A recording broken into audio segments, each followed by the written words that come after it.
Wallahi neema ya Uislamu ni neema kubwa sana ambayo tunafaa kumshukuru Mwenyezi Mungu Subhanahu wa Ta'ala.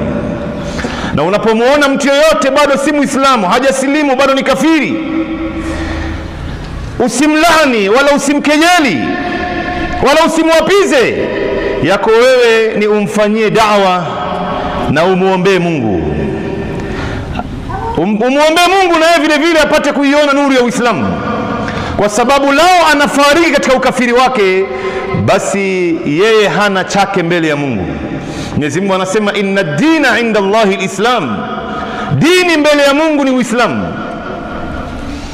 wa man yabtaghi ghayra al-Islam dinan falan yuqbala minhu wa huwa fil akhirati min al-khasirin.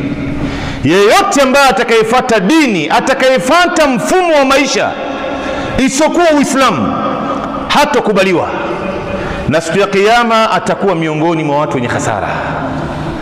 Baada ya Mwenyezi Mungu Subhanahu wa Ta'ala kunijalia mimi na wewe kuwa ni Waislamu, miongoni mwa neema za Mwenyezi Mungu juu yetu ni akatujalia mimi na wewe kuwa ni miongoni mwa wafuasi wa Mtume Muhammad sallallahu alaihi wasallam.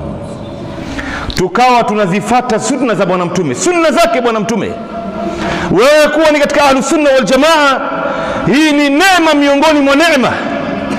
Hii ni neema miongoni mwa neema. Usiwe ni miongoni mwa watu ambao wanaofanya mambo ya bid'a au wanaozusha mambo ndani ya dini hii, watakuwa ndani ya hasara.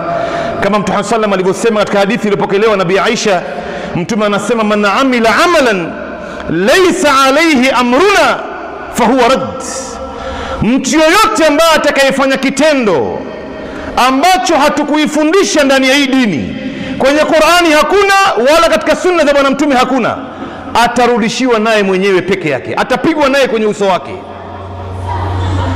Yako wewe na mimi ni kuzifuata tu zile sunna za bwana mtume.